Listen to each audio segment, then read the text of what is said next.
Shalom, saudara yang dikasih Tuhan, ketemu dengan saya, Pendeta Fauzi. Saya berharap saudara tetap dalam keadaan sehat, dalam keadaan baik. Hari ini saya akan memberikan tema renungan kita, yaitu Allah yang membukakan pintu.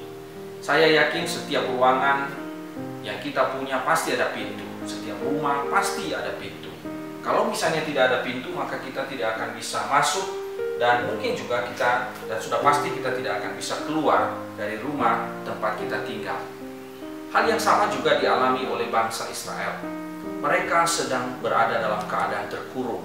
Maksudnya apa, saudara? Di dalam Keluaran pasal 14, ayat yang ke-15 sampai ayat yang ke-31, di situ dikisahkan bahwa orang Israel itu sedang berada dalam keadaan terjepit. Mereka terhimpit, mereka terkurung, saudara. Dari belakang tentara Mesir datang untuk mengejar mereka. Sementara di depan mereka ada lautan yang luas yang tidak mungkin mereka bisa seberangi.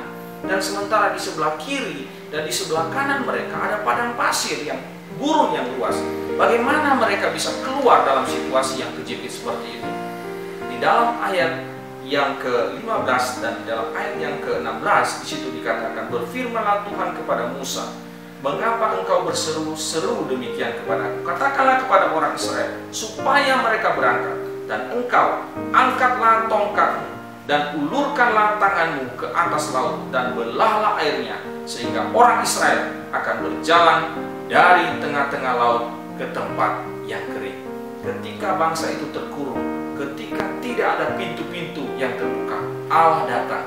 Allah membukakan pintu bagi mereka sehingga mereka bisa melewati lautan yang telah dibelah itu dan tiba di seberang, sedangkan tentara Mesir terjebak dan mereka mati di tengah-tengah lautan itu.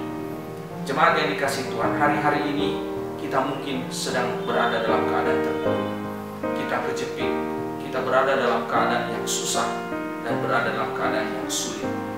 Harga-harga kita tahu juga bukan semakin turun, semakin naik. Banyak pekerjaan-pekerjaan yang kita tidak bisa lakukan. Bahkan banyak orang harus berhenti bekerja. Banyak orang tidak bisa bayar ini, bayar itu. Banyak orang yang kreditnya macet dan sebagainya. Bahkan orang mungkin tidak bisa makan pada hari-hari ini. Keadaan kita begitu sulit. Keadaan yang kita hadapi, yang Anda hadapi dan saya hadapi mungkin begitu sulit dan sukar. Tetapi saudara, firman Tuhan mengingatkan kita pada hari ini bahwa ada satu pribadi yang akan membukakan kepada kita pintu ketika kita seakan-akan berada dalam kesesakan, seakan-akan berada dalam kurungan, dan kita membutuhkan sebuah jalan keluar, sebuah pintu untuk bisa keluar dari kesesakan hidup kita. Hari ini Tuhan menginginkan kita untuk berdoa, kemudian kita bertindak, dan kita mau taat kepadanya. Tuhan akan membukakan pintu-pintu itu bagi kita.